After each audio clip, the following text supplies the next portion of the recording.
minutes until our program starts. If you don't like to hear that, you can always mute your device. Let's see.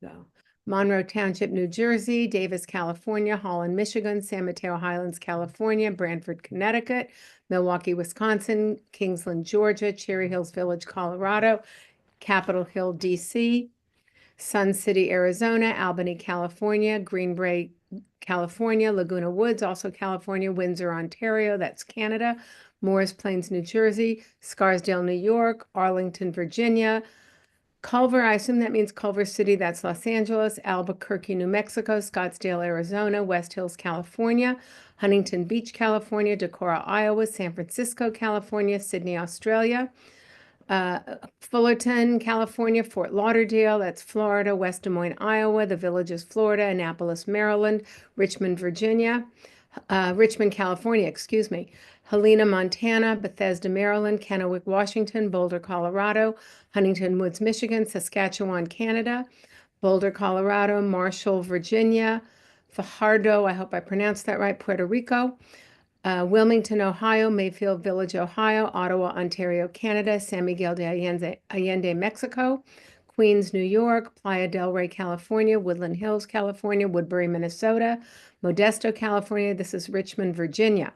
West Bloomfield, Michigan, Windsor, Connecticut, Overland Park, Kansas, Laguna Woods, California, Livingston, New Jersey, Sacramento, Playa Vista, California, Sarasota, Florida, Caulfield, Australia, Washington, D.C., Novato, I think that's in California, Woodbridge, Connecticut, Laguna Woods, California, Tiffin, Ohio, Culver City, California, Bend, Oregon, Pensacola, Florida, Omaha, Nebraska, Western Wyoming, Crofton, Maryland, Vancouver, Washington, Madison, Wisconsin, West Side of New York City, Ambler, Pennsylvania, Columbia, Maryland, Toronto, that's Canada, Tiburon, California, Bala Cynwyd, Pennsylvania, Carmel, California, Highland Park, Illinois, Whitefish Bay, that's Wisconsin, Granger, Indiana, Wilmington, North Carolina, Durham, North Carolina, Walnut Creek, California, La Crosse, Wisconsin, Mount Lebanon, Pennsylvania. Good afternoon, good morning, good evening. We welcome you. I am Janice Kaminer-Resnick, and I welcome you on behalf of the members of our leadership team, which includes former Congressman Mel Levine and former Los Angeles County Supervisor Zev Yaroslavsky and me. Many thanks to Jeffrey Goldberg, and welcome. Thank you so much for joining us tonight. It's been an emotional and complex week, I think, for all of us, and we look forward to your analysis and observations as to where you think we are headed as a country. Thank you and welcome as well to our wonderful moderator, Madeleine Brand. Next week, on January 29th, we have Professor of History and Public Policy at Duke University's Nancy McLean, who will be in conversation with Pat Morrison on the subject Democracy in Chains, how we got here, and how to prepare for what comes next. And then the following week, we have a throwback. We have American journalist Marvin Kalb, who many of us grew up listening to every night, in conversation with Warren Olney to discuss U.S.-Russia relations from past to present, America's continuing anguish, Russia from Khrushchev to Putin. Should also be a very interesting program, especially in light of what will certainly be changing policies towards Russia. This week, yet again, our hearts are with those whose lives are being turned upside down from the terrible fires here in Southern California. Today, there's a huge new fire in the northernmost region of LA County. Many members of our audience who live in LA have been deeply impacted by these fires, and we continue to send healing thoughts and prayers. Now, please welcome the wonderful Madeleine Brand, American broadcast journalist and radio personality. For the past decade, Madeleine has hosted the news and culture show called Press Play on NPR, which is a Southern California affiliate, NPR's Southern California affiliate, KCRW-FM. Madeleine, welcome, and the program is yours. Janice, thank you. It's so good to be with you again, and so good to be with everyone in these very trying times. So it's nice to be together and to be in contact, even remotely. Jeffrey Goldberg is a longtime emeritus person in journalism. He's the editor-in-chief of The Atlantic, moderator of Washington Week with The Atlantic on PBS. And he joined the magazine back in 2007 as a national correspondent. 9 years ago, he was named editor-in-chief. And The Atlantic has won numerous awards, National Magazine Awards and Pulitzers under his leadership. Before joining The Atlantic, Jeffrey was the Middle East correspondent and then the Washington correspondent for The New Yorker. And he has won many, many awards, including the National Magazine Award for Reporting, the Daniel Pearl Award for Reporting, the Overseas Press Club Award for Human Rights Reporting, and the International Consortium of Investigative Journalists Prize for Best Investigative Reporting. He's also the author of 2 books, Prisoners, A Story of Friendship and Terror, a memoir about his time in the IDF in Israel as a prison guard and his friendship with a Palestinian prisoner, and the recent On Heroism, McCain, Milley, Mattis, and the Cowardice of Donald Trump. That's a collection of essays about Trump's disdain for the military, and it was published last fall. Trump himself has taken exception to Goldberg's reporting, calling him out at one of his rallies as a, quote, horrible radical left lunatic. With that, I welcome you, Jeffrey Goldberg. Thank you for having me. Can I tell you, by the way, when he called me that, one of my kids said to me, "Wait, you're not left wing." And I was like, "Got it." That was You are good. horrible? Okay. Yeah. No. Separate time, he called me a sleazeball radical. I think it was when he called me a sleazeball radical left lunatic. Oh, so it's been Something. many, Yeah. many times he's called you out at rallies. So that's a distinction, an honor for Yeah, you. yeah. And in all honesty, I mean, I can make a joke of it, but it's actually serious. When those things happen, our subscription numbers go through the roof. Mm. So I joked in 2020 that he was our circulation manager in a way. No, it's just this thing where like he attacks in this kind of intemperate way, and that makes people go, "Oh, maybe I should subscribe to the Atlantic." So maybe he actually likes you and he's doing you a favor. Yeah, no, maybe we were locked in a deep state conspiracy to get more subscriptions for the Atlantic. I That's think more like it. You're I part of would, I would, I would float that idea. I would float that with this audience. No, it is strange because it's like that symbiosis that people talk about. Like Yeah. Trump is, if nothing else, interesting, and so that generates media excitement. Absolutely. And so here we are back in it. And it's only been, what, 3 days? It feels like 3 years. Like 55 hours or something. Yeah, it's crazy. So he signed a flurry of executive orders, immigration, gender. He's pardoned 1,500 J6ers. He's also pardoned the guy who created the Silk Road drug marketplace. I didn't realize that guy was a huge crypto hero. He pardoned him, and all sorts of things. Panama Canal, flag on Mars, whatever. It's all a whirlwind, a miasma of news and craziness. And so we're back in it. Trump is at the center of our consciousness. So I'm just wondering, as we are all trying to figure out what's going on, what your assessment is of what we've seen just in these past couple of days and what stands out to you. Yeah. Well, first of all, thank you for everybody who come on tonight. I appreciate it. This call, this program is a well-known program. I'm glad to be invited. I'm sorry for everybody in Los Angeles is having such difficult times. I really am. Thank you. It's like 5 degrees here and the snow covering the ground. We wish you could ship that snow to Los Angeles, throw it on your forests. Um, the By the way, just one thing I want to note. I'm also for planting the U.S. flag on Mars. And I made a promise to myself a long time ago that when I thought, because I don't consider myself or my magazine part of the resistance, the so-called resistance, the somewhat moribund resistance, obviously right now. I made a promise to myself that if Donald Trump does something serious, something I agree with, something that I disagree with, but is a thought through policy, it's fine. Like, good, say it. Like, I don't agree in resistance first. I agree in I advocate for a position that's akin to, if he does something that makes the country a better place in the judgment of people who write for me, then we'll just say it, you know? And so like I'm all for Mars. That's great. The Panama Canal seems to be work it seems to have worked out for the last 40 years or so. I'm not sure what the issue is there. Greenland sounds like a great thing for America to have. If Denmark wants to sell it, then we should buy it, obviously, if the people of Greenland agree. That stuff, by the way, is interesting because Panama and Greenland in particular, and Mars, are smoke. They're smoke. They're smoke to get in your eyes, so we don't have to talk about the fact that he promised that the war in Ukraine would have ended 2 days ago already. Remember, he said that the war in Ukraine will end the minute he becomes president. It's Right. still going on. Like it's smoke because you know he's doing and enacting various policies that are either anti-constitutional or have manifestations of the cruelty, especially toward immigrants and their families. Not to mention all the LGBT stuff, and so it's interesting. We're all like trained monkeys in a little bit. He says we need to take Greenland, and then all of a sudden, all we're talking about is Greenland. Yeah. It's You that know, it's outrage. no. No one is smarter. No one is smarter in our so-called attention economy at getting our attention than Donald Trump. That's one of his superpowers. What do I think about the last 50 whatever plus hours? If you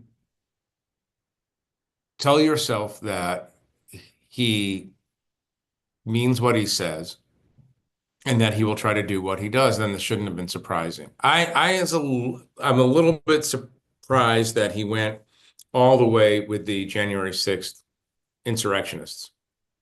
I thought that there were a few who were beyond the pale. For instance, those caught on video beating up cops or hitting cops with flags or all the sort of flagpoles, all the sort of thing that we're familiar with. But that's been the most, I guess, cognitively, it's been the hardest one for me to process because it's one of those situations that I don't understand how law and order Americans, which is a self-identifying description of a lot of people who vote for Republicans, as well as Democrats, but it's certainly a core basis of a lot of Republican identity, can see videos, pictures of cops being mauled, Yeah. and then having the president release them, pardon them. It's more than commutation.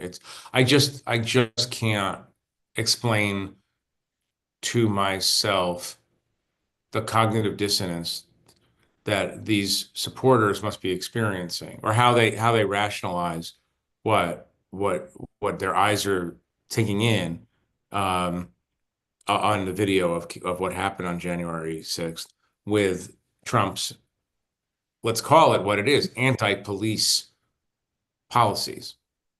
So that was surprising. I'm a little bit surprised the level to which they're going out against DEI programs. I know that this was it's a core issue.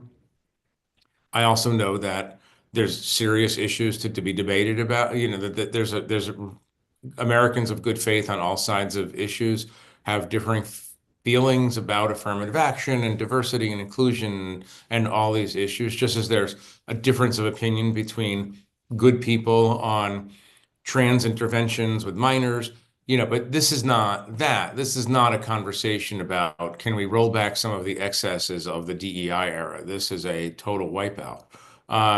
And I didn't realize how important this was for them to do right away. In part, again, and I'll stop here. In part, it's a little bit of it's another act of prestidigitation. It's like, the magician who says, look over here, look at my hand. And then meanwhile, you're doing the trick that you want to do. And maybe this hand is the immigration stuff, and this Yeah. is the DEI stuff. DEI is unpopular. DEI is unpopular in part because it's unpopular, in part because it's demonized and unpopular, in part because it strikes many people as fundamentally un-American in the in the elevation or fetishization of group identity over a single civic identity. I get all that, but again, I'm just surprised at how ferociously they're moving on that front. Right, because they're not only just saying DEI, they're saying they want people to inform on their Yeah. superiors or their colleagues if they try to get anything through that looks anything like DEI and Yeah. is means something else, which I don't really understand exactly what that means. Does that mean not promoting equal disability access? Things like that? Or any other kind of anti-discrimination policy, all of that will be labeled DEI and Well, then, yeah, DEI is anything you don't like from yeah. now on, right? And so what are you going to start? 1,000 investigations, 20,000 investigations? When somebody says, let's talk about Martin Luther King Day let's have an hour of study of Martin Luther King's writings in an army unit. Does that mean that's a DEI intervention and that has to be investigated? I don't know. In fact, they did cancel a Martin Luther King, I don't know, a seminar on the I Have a Dream speech because they were afraid. Yeah. Uh, Which is ironic because the minister who spoke, who gave one of the benedictions at the inaugural, basically did a 2-minute extended quotation of the I Have a Dream speech, after which Trump hugged him. So again, like you could die on the dissonance. You know what mhm. I mean? Like you could just like Yeah. what is this show? And why is there no coherence to what we're experiencing?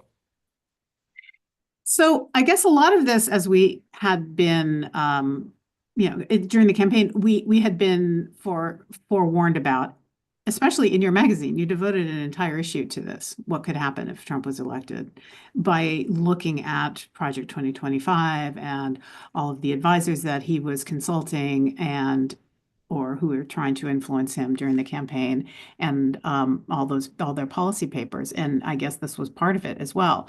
So I'm just wondering, as someone who's leading a leading intellectual publication, how you're thinking of covering him. I think we're all being caught a little flat-footed, but maybe we shouldn't be because we had ample warning that this was going to happen. Yeah, no one should be surprised. Like I said, no one should be surprised when look, let me put it this way. No one, if he actually does make moves against Panama, either economic punishment or even military punishment, we shouldn't be surprised. He says things. There's no conspiracy.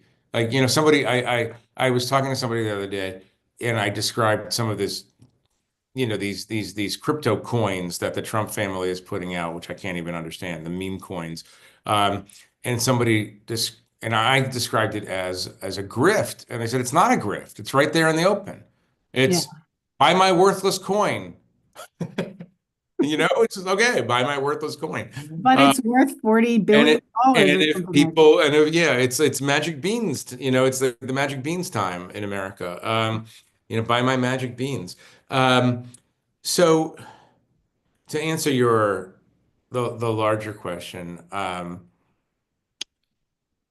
I'm interested in accountability journalism. I think other publications, other journalism outfits are interested in pursuing serious, deep accountability journalism, which means nothing more than, okay, Robert Kennedy, RFK Jr. is going to HHS and he's going to put a vaccine skeptic in charge of CDC or NIH. Let's watch and investigate and watch how the NIH, the CDC, the FDA, and so on, what do they do that's different from the norm, the previous Republican and Democratic norm, and let's hold them accountable and let's hold up their actions to the light, and people can decide. I actually think, I mean, I'm all for stentorian defenses of democracy, but I actually think that the day in, day out work of journalism, of not pulling your punches, but being fair.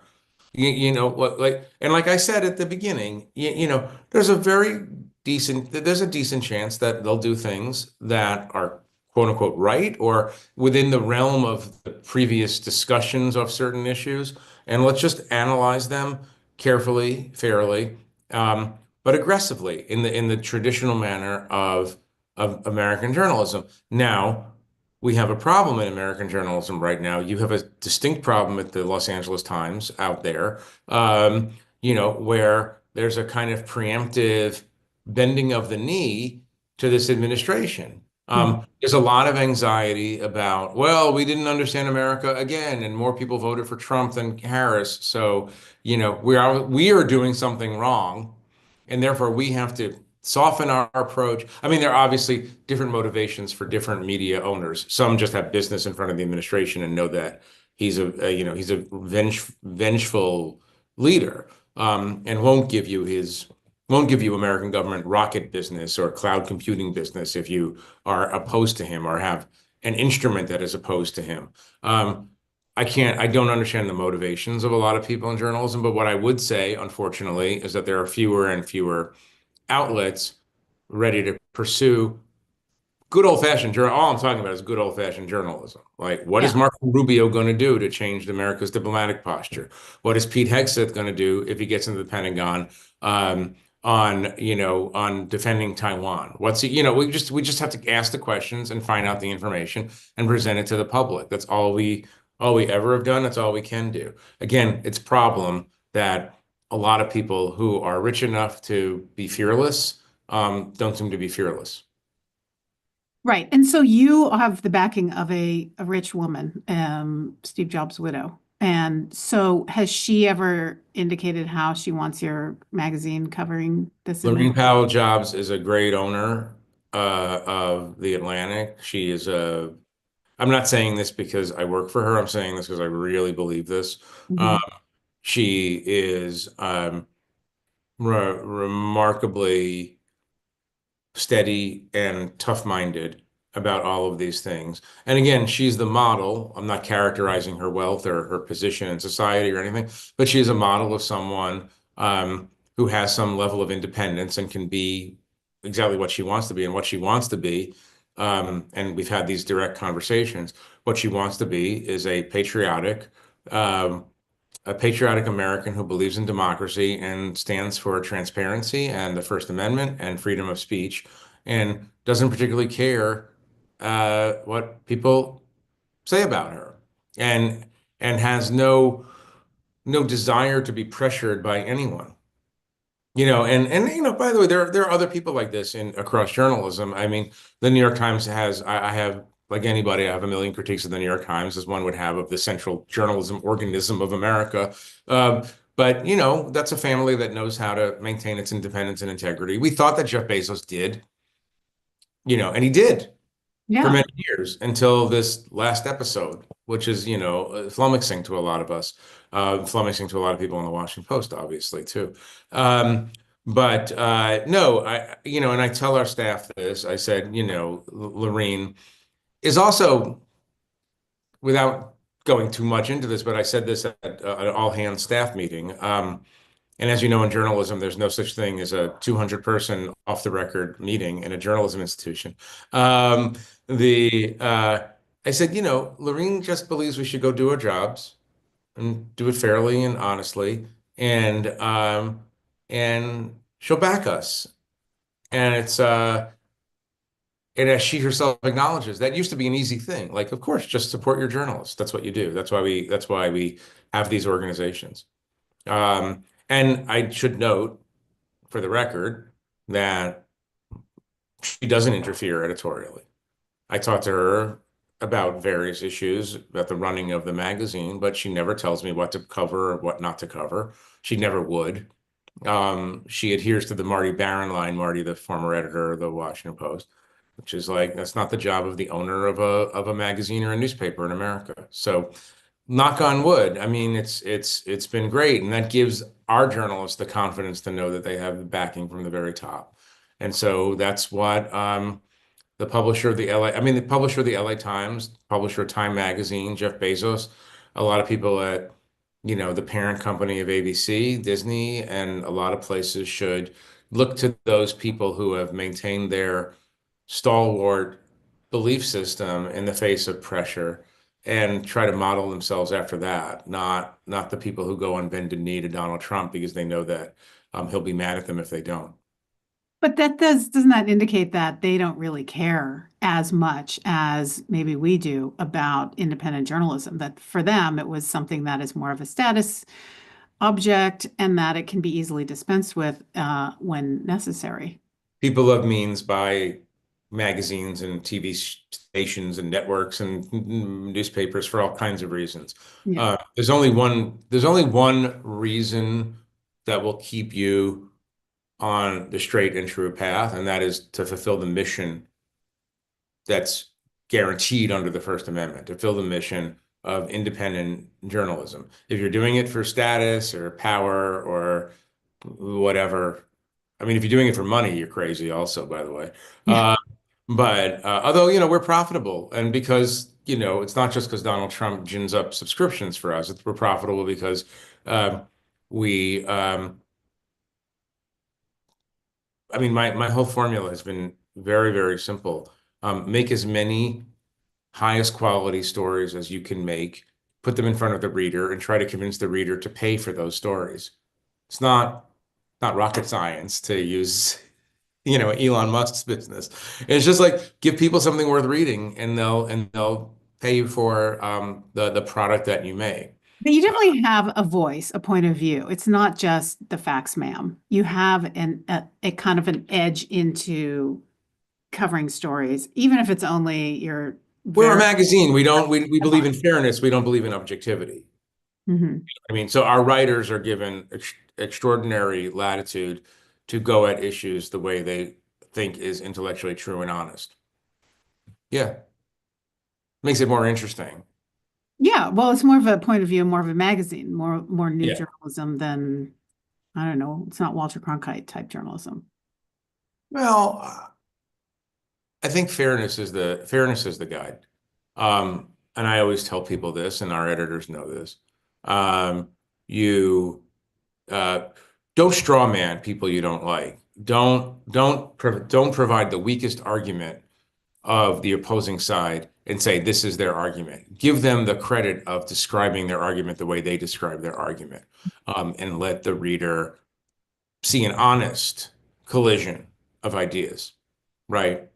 My problem, and I've said this before, my problem with pro-Trump voices, I would run pro-Trump pieces, and we have run pieces that says Trump did this well, Trump did that well, et cetera. My problem with, and I'm not saying this to be sarcastic or snarky, but my problem has been all too often that the pieces that they write that are pro-Trump can't get through fact checking. Like you have to say that he's a convicted felon if you're talking about January 6th, talking about his family business and how it benefits from his presidency and so on. Like you have to acknowledge observable reality in the course of publishing these stories. And if you can't do that, then we really can't run it, because we have to be grounded in, do we get it wrong all the time? Do we make mistakes? Yes, of course. But you have to, and then you have to be honest with your reader and say, look, we made a mistake. Here's the fix. But you just have to run things. If you run things that are provably, observably false, then you're not doing your job either. And that's the difficulty of too many Trump supporters. It's they're living in a alternate reality to some degree, and that's the existential danger to American unity. It's more than just a media issue. But let me ask you, because I think a lot of people who read The Atlantic and are here right now and probably listen to NPR and everything are by and large not supporting Trump. What did we miss then? And what was a mistake, do you think, in the coverage leading up to the election? Up to this election, Mhm. as opposed to the first time Trump won, Yeah, because that was. because lessons learned, right? We knew who we were dealing with, or we thought we I did. mean, I mean, look, let's just be blunt about it. I mean, the Democrats are barely a functioning political party. They're barely a national political party, put it that way. And Donald Trump won for many reasons, but he won because the Democrats refused to see that their candidate going into the summer was not fit to run for president anymore. And in other words, the Democrats are trying to fool Americans who could see a very old person not fully fit for another 4 years of the presidency and being told, no, no, no, no, he's fine. And then when they switched horses too late by any measurement, right? Generally speaking, anybody who came in to replace uh, Joe Biden as the candidate was going to have a hard time. But they didn't throw it open and didn't let the Democrats choose the best Democrat to run, or the Democrats choose the person they think was best Democrat. They should pick the vice president. To her credit, she ran this is just my judgment as a reporter who watches political campaigns. She ran a pretty excellent, disciplined campaign, but she didn't differentiate herself from Joe Biden, who's extraordinarily unpopular. She didn't have any time. She was working against, in some quarters, misogyny and racism, obviously, like anyone would have to. She's running against a guy who survived an assassination attempt, and who's extraordinarily gifted at communicating in a non-condescending way with American people. So, I mean, this is not a Republican story, what happened. It's a Democratic Party story, what happened over the last. I'm not saying that if Joe Biden had done what he had promised and after 2022 midterm elections had said, I am now the official elder statesman of the Democratic Party, and I'm going to oversee a process whereby the next generation of the party, 10, 15, 20 people, are going to try out for our party over the next year and a half, and we're going to have a primaries, and we're going to let the best person win. And if that's Kamala, great. I love her, but I'm not putting my thumb on the scale for anybody. Imagine that. Imagine that. What would have happened? Yeah, I mean, that would have been a fighting chance. I mean, Yeah. here's the thing. Let me make one anthropological observation. I'm sorry, but it's so interesting to me. And I'm not making a moral commentary. I'm just making what I think is an obvious observation. Republicans win 49% of the vote and believe it to be a mandate from heaven. Democrats win 48%. I'm making these numbers up. Democrats win 48% of the vote and have an existential hand-wringing crisis.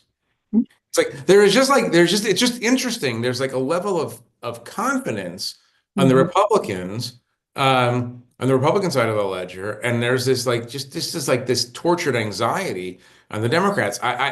I'm observing it. I'm not justifying it, explaining it. I don't know what the explanation is for it, but there's been something very interesting that's happened in the last 2 months is that Donald Trump, by saying it over and over again, has convinced people that he has an extraordinarily broad mandate because he's won 7 swing states. He barely won 7 swing states. The numbers, this is a close election. Yeah. He has like 200,000 or something. Yeah. I mean, he won. He absolutely won, and he won the popular vote, which is not an easy thing for a Republican to do. So all credit there. But this is not a blowout. And it's interesting how the Democrats kind of just accept that narrative and are having like what do you call it? Like a circular gunfight, Yeah. But look, what's the original sin? I use the term metaphorically here. I mean, the original sin obviously is Kevin McCarthy and Mitch McConnell agreeing to let Donald Trump back into the fold after the Republican Party was ready to cast him aside after January 6th. The secondary sin was Joe Biden not keeping his promise to the American people to be a transitional figure and to help usher in a new era of Democratic Party leadership of people in their 40s and 50s. Period, to me. Okay, so, well, yeah, and as you say, the Republicans have a hard time winning the popular vote. So that does not indicate that the country loves Republicans at all, or loves. No, look, 40%, 30 to 40% of people 25% of people love Donald Trump. 10, 15, 20% of the people think that Donald Trump stands for things, or will protect them from things that they don't like. Some people voted for him because they're racist. Some people voted for him because they want low taxes. Some people voted for them because the Democrats, raise sex and gender and race identity to they fetishize these things and it annoys them. Some people, it's all fluid is the point. And, you have a lot of people who voted for Barack Obama who voted for Donald Trump. And if the Democratic, again, just speaking as, as an outside analyst saying the obvious thing, if the Democrats can't figure out how to convince people who voted for Barack Obama to vote for their next candidate, then the Democrats have a real problem, right? I mean, if they voted for Barack Obama and voted for Donald Trump, it's like, how'd you lose them? That's insane. Well, I will say this, it doesn't augur well for a female candidate in the next round.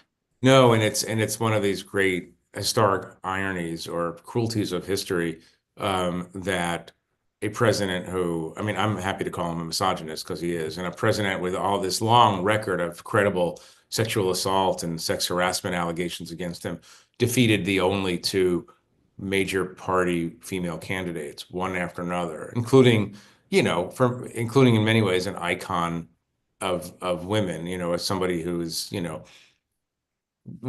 get what I'm saying. I Yeah. mean, Hillary Clinton is a formidable person, and Kamala Harris, in her own way, is a formidable person who's achieved quite a lot. It's really it's one of those, you want to talk about action and reaction. This is like such a seismic reaction to, Right. And that most white women voted for him too. So go figure.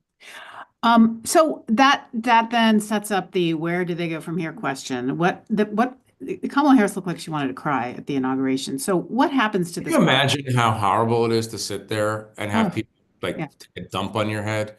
I'm sorry. I'm just like, I watch those things. I don't have particular sympathy for anybody who goes into national politics. Like you chose that. Go ahead, enjoy yourselves. But that's just, I think particularly the cruel part were the invocations and benedictions, Franklin Graham in particular, that are just, I mean, don't tell us that God is on this side or that side. As Lincoln said, the question is not whether God, it's whether we're on God's side. That's the question. It's not whether God is on our side. Anyway, that was, and what, I mean, good for Kamala Harris for sitting there. I mean, she was behaving according to the norms and the restraints that American politicians impose on themselves. But it was so. Yeah.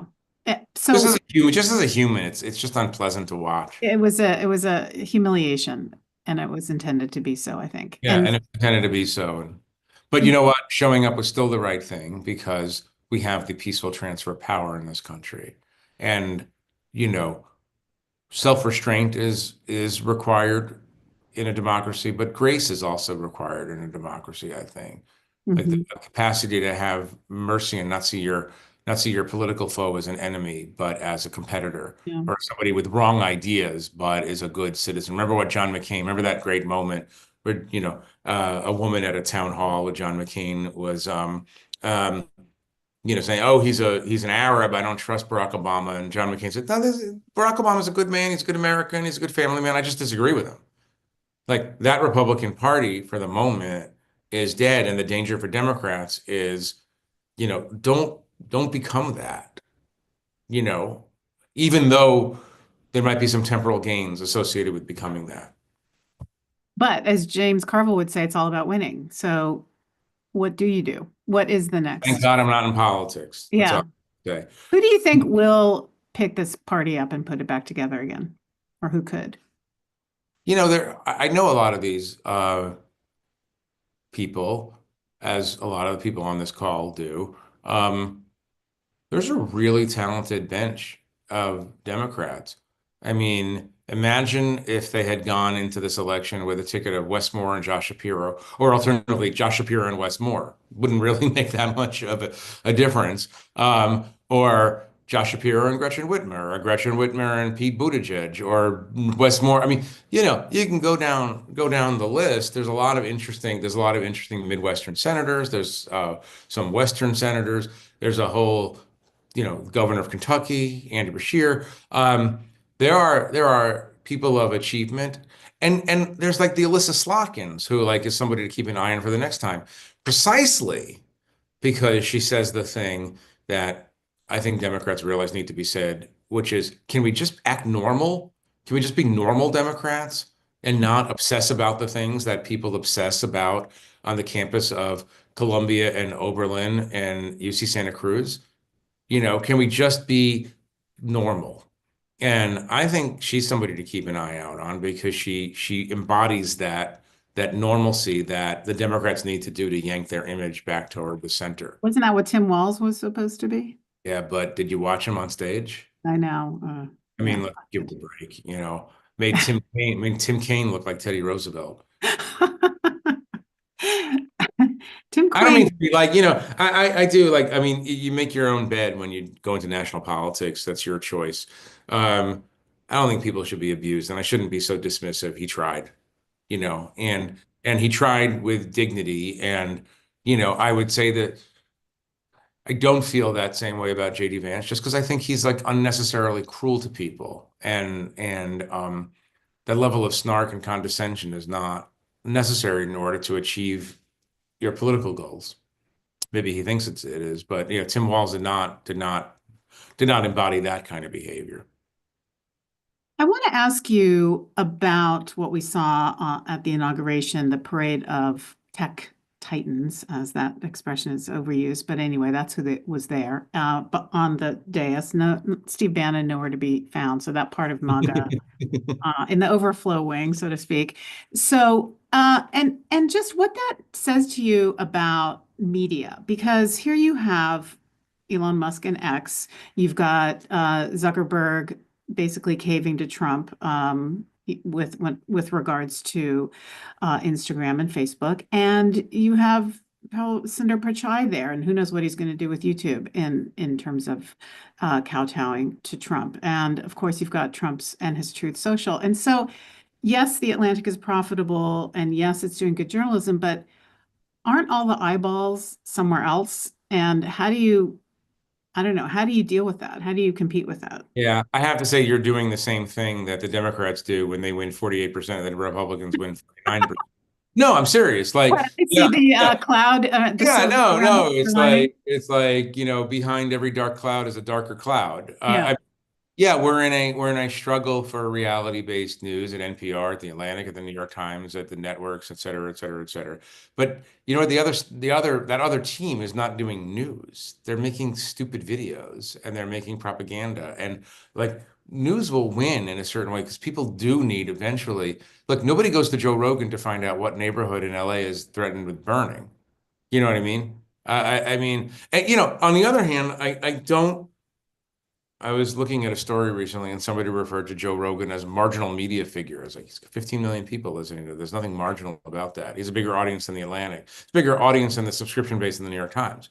But only journalists write the news. They think Does that even matter? Elon Musk is constantly talking about how Twitter is the preeminent source of news. It's not. It's just not. You're not going to find out what is actually happening from non-trained journalists on Twitter. I'm going to stand up for the mainstream media. We, as flawed as we are, we know how to do the job of sifting truth from untruth and providing people with cogent, coherent presentation of the news so that they can get themselves through the day in reality. The But real bit, not the do make people believe. want that, or do they want videos with opinion from someone who's thinks that there's a conspiracy with regards to the Look, water in the yeah, look, fire? I think some people want something and some people want some other things. There's no people here. There's just different groups of people. Look, I was sitting in bed scrolling through Instagram. I basically watch, uh, videos of Syrian insurgents and pandas. Like I have a very bifurcated, and the feed knows exactly what I want. So it wants cute animals and, Sunni extremism. I don't know why. So I'm like looking at videos and it's mostly cute animals, and I'm like, I could be reading Moby Dick again. I could be doing something serious with my life. I understand the temptation. I get it. But to answer your question, the original question, going back to who was on the platform, I mean, and by the way, Bannon has been very funny in this episode. I don't know if you've been following it, Yeah. but basically Bannon knows what's going on in the same way that we know what's going on, and these tech titans don't necessarily know what's going on, which is that Donald Trump is simply like displaying his newest prizes. Like, Mm. look, all the billionaire nerds are with me because I made them be with me. They're it's really interesting. These titans, Jeff Bezos, Elon Musk, and so on. dancing on a string. It's Yeah. bizarre. It's totally bizarre.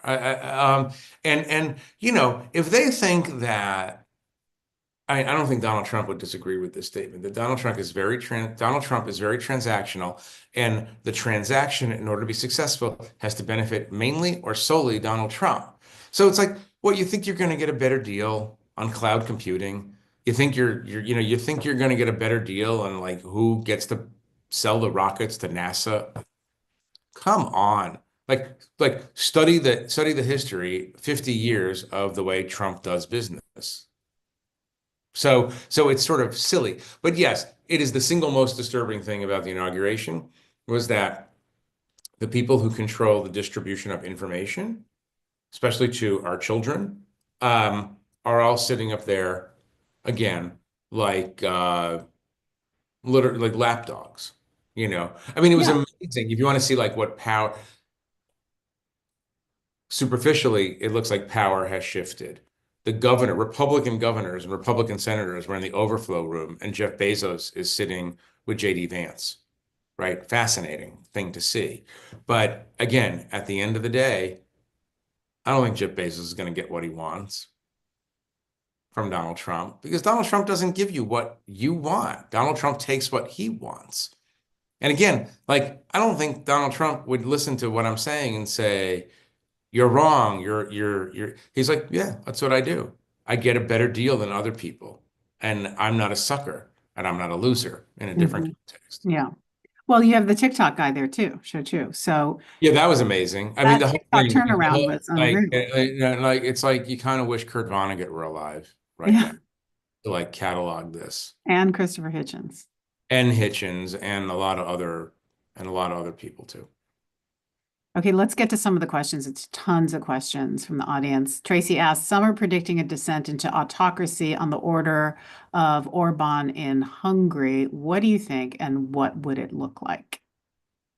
Well, it would look like Hungary, but I don't know if we're heading there. I don't know. I think this is a too big a country, too complex a country. I think Trump has gotten better, I think so far at least, gotten better at being president. The first time he wasn't prepared. And so his dramatic plans for societal change were undercut by indiscipline, by bad hiring, and so on. Now he's hired for loyalty. He had these executive orders ready to go. They rolled out in a way that we, the public, couldn't absorb them because they came too fast. It's brilliant. It's like flood the zone. Any other week, the pardoning of 1,500 rioters who attacked the Capitol and threatened to kill Mike Pence and Nancy Pelosi would be the only story in the entire planet. Yeah. But the man knows how to dominate the cycles, right? He's a genius. Do you think he actually read those executive orders before he signed them? I think Donald Trump leads through commander's intent, what they call commander's intent in the military, which is, you know, a good general says, I want you to seize Mosul or Fallujah. I'm not going to write the plan. You do the plan. I don't think it's necessary. He says to Stephen Miller, keep immigrants out of the country. And Stephen Miller goes off and figures out how to do that. It's very interesting. I used to make fun of this, but now I don't. Do I have 1 minute to tell an interesting story from Please, yes. 2016? I remember this it's so well. John Kasich, former governor of Ohio, is visited in, I guess, like early spring of 2016 by Don Jr. And Don Jr., or maybe it's late spring. Don Jr. says to John Kasich, my father is considering you as one of his vice presidential possibilities. What do you think of that? And I said, interesting. And he said, well, do you have any questions? And he said, yeah, I want to know, normal question to ask, what would the vice president in a Trump administration and a Trump White House do? And Don Jr. said, the vice president in the Trump presidency would be in charge of foreign and domestic policy. And John Kasich said, essentially, that's all the policy. There's only like domestic and foreign. What does the president do?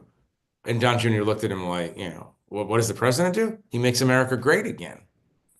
And it sounds ridiculous, but I think there's actually like there's a kind of management genius to that, which is like, yeah, you go, here's what I want. Here's the five things that I want.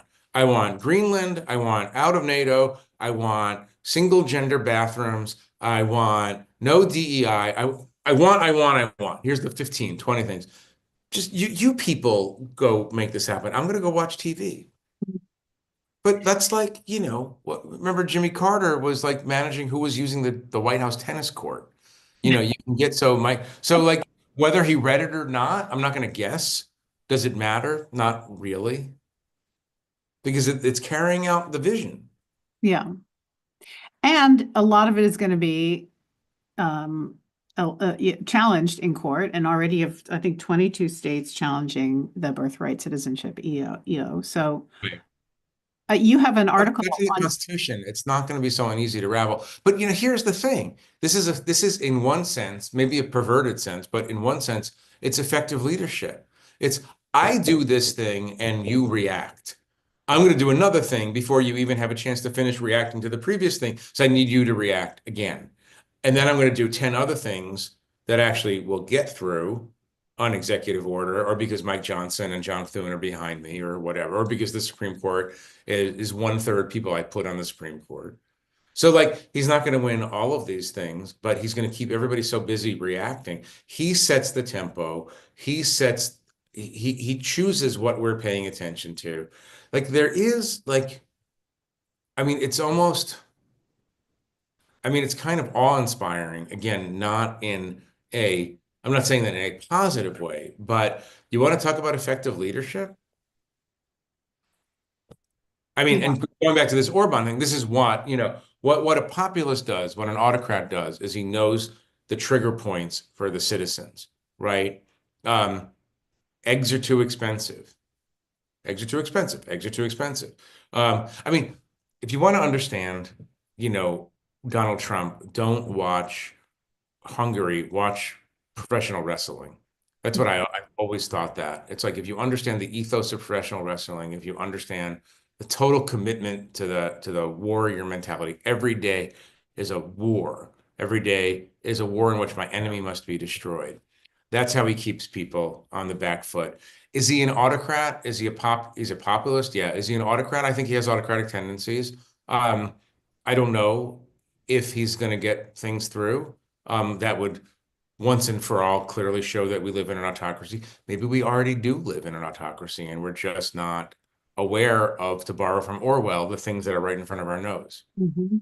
I'm not going to answer the question because I think it's too early to say, and I don't want to get pinned down on that. But, clearly he admires Orban. How do we know that? Because he says he admires Orban. Clearly he admires strong men. He has models. Autocrats are his models.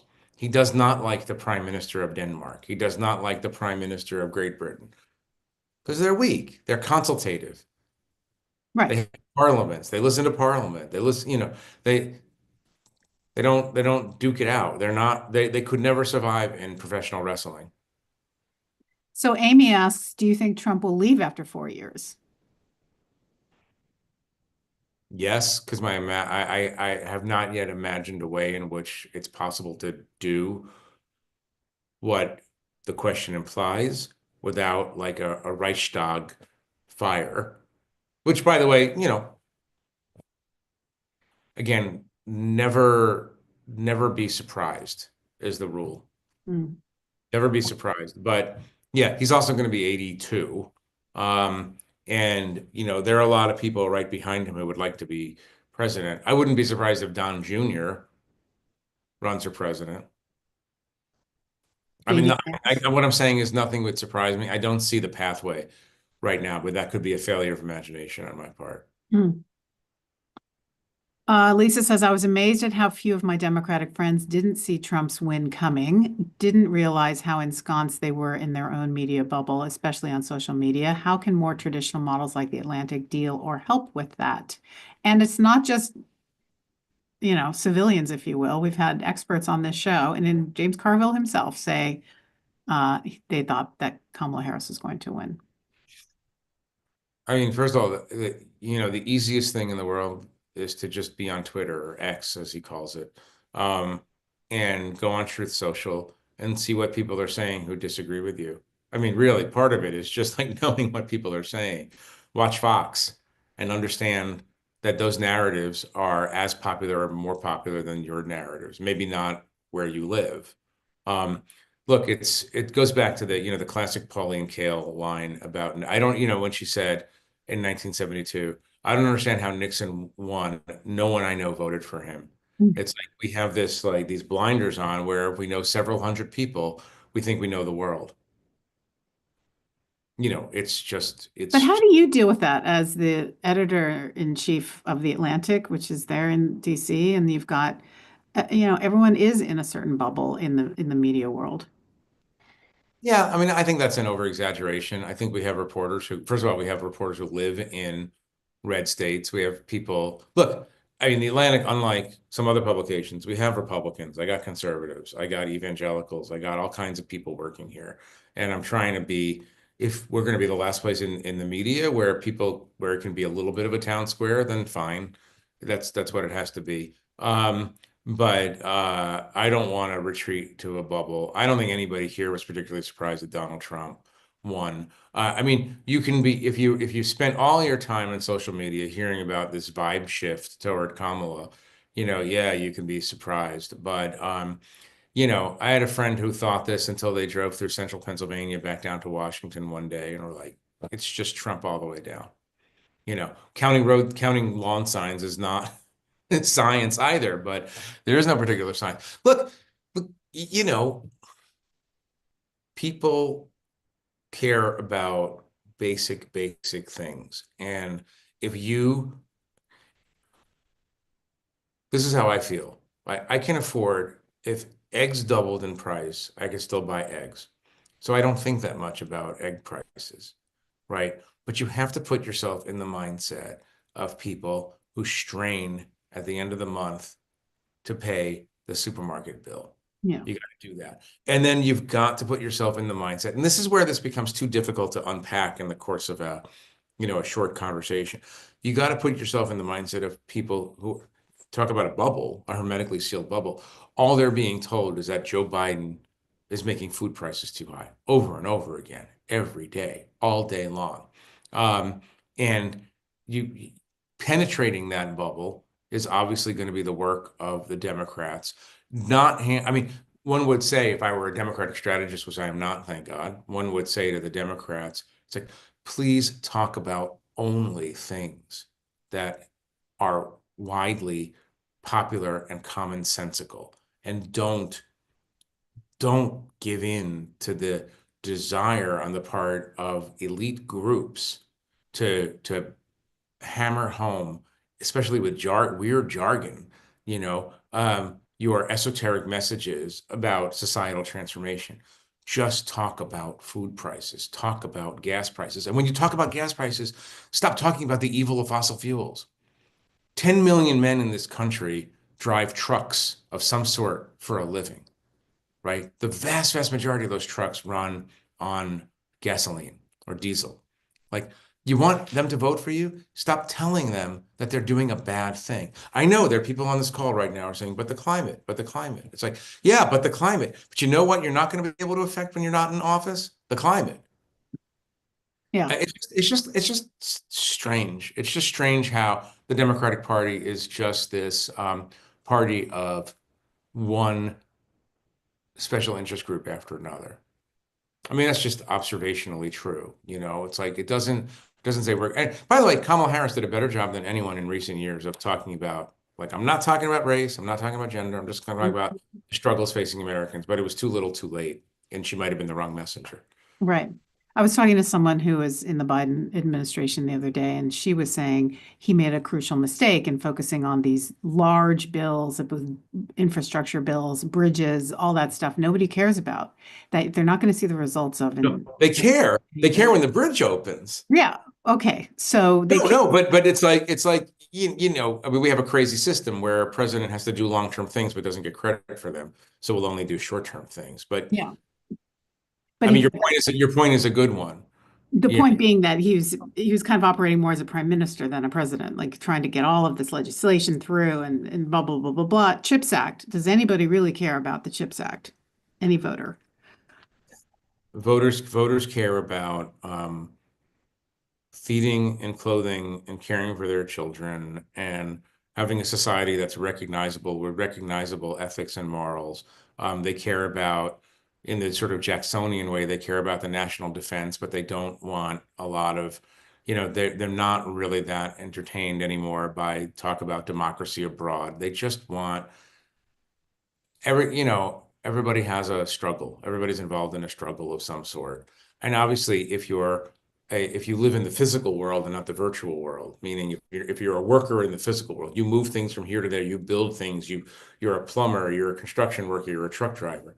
You hear about AI and you hear about building a great big factories to make more chips, and you're like, I wonder if I'm going to be a useful male, and especially this affects males. If I'm gonna be just thrown away by society because there's nothing for me to do anymore. And it's like, I wanna say one other thing about that, because a very smart 24-year-old male said to me recently, I thought 23, 24, said, I thought this was very smart. He said, my male friends who vote for Kamala Harris are voting for her despite the fact that they're male. Men our age who vote for Donald Trump are voting because they're male. Like, and like, you agree with this, disagree with this. It's all just instrumental. It's like, if you can't figure out a way to speak to males, not just white males, but Hispanic males and black males, if you can't figure out, then you're kind of on the back foot as a party. Yeah. So those are just things that are challenges out there, and a practical party looking to take back power will look for practical solutions to these problems. And then begin the hard work of convincing people that their other positions are correct. Mm-hmm.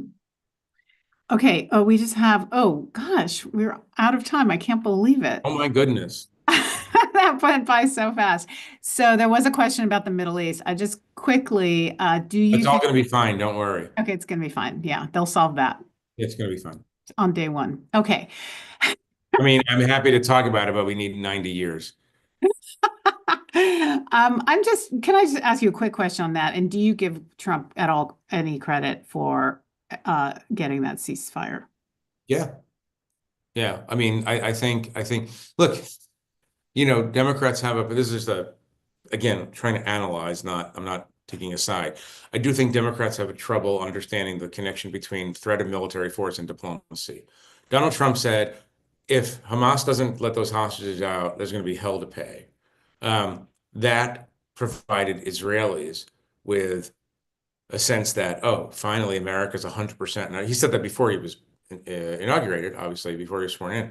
But that gave Israelis the sense that, oh, we got an American president who's fully 100% on our side, in the way that John Fetterman is on our side, not in the way of Biden going, that we support you, but don't do this, don't do that. That allowed Trump then to send his guy, Witkoff, to Israel and say to Bibi, look, your constituents love Trump and love what he just did. So now you're going to do what we say. Yeah. Raw application of power against inferior parties, Israel and inferior in power parties. Yeah, Donald Trump has gotten things right in the Middle East. I mean, the assassination of Soleimani, the terrorist leader, the terrorist head of the IRGC in Iran. Everybody said, "Oh my God, you're crossing World War III. Iran is going to attack America." Iran's not going to attack America. It's a third-rate power, and so he did it. And this is a person with American blood in his hands. And I don't know a lot of people. Maybe I hang out in the wrong crowds, but I don't know a lot of, or the right crowds. I don't know a lot of people complaining about that. When he moved the embassy, promised by every administration, he moved the embassy, the American embassy in Tel Aviv to Jerusalem. Every American president promised it. No one did it. Donald Trump said, let's just do it. Said, oh, there's going to be World War III. There wasn't World War III. So like Donald Trump is very Middle Eastern in a way. Middle East is a place where there's no mercy for the weak. Middle East is a place that's very transactional. Middle East is a place that respects power and power alone. I'm talking about across the spectrum, in Israel, in the Arab states, in Iran. And like Donald Trump is Middle Eastern in that sense. He's not, the critique of Barack Obama was that he was a constitutional lawyer in a jungle when it came to places like the Middle East, um, looking for reason and logic. And it's like, no, just like impose your will on the situation. And so, that being said, Donald Trump is extraordinarily mercurial. So you don't know what position he's going to take on Israel a year from now. You don't know what position he's going to take on South Korea 6 months from now. You don't know what he's going to think about Taiwan tomorrow. So that's why this is such an unstable moment. Anyway, I promised you I wasn't going to start. Now I've started. So, All right. Well, we'll have you back to talk only Israel. Hopefully, maybe we can do that, okay. or Middle East. Great. Or anyway, thank you so much. It was a really great hour, and I really appreciate your Thank you insights. for doing this. I appreciate it very much. My pleasure. Jeffrey Goldberg. Go check out The Atlantic and check out our next program on Wednesday when Nancy McLean, a professor of history and public policy at Duke, will be in conversation with Pat Morrison about democracy in chains, how we got here, and how to prepare for what comes next. So that will be next Wednesday, and I will see you back here soon. Thanks for being here. Good night.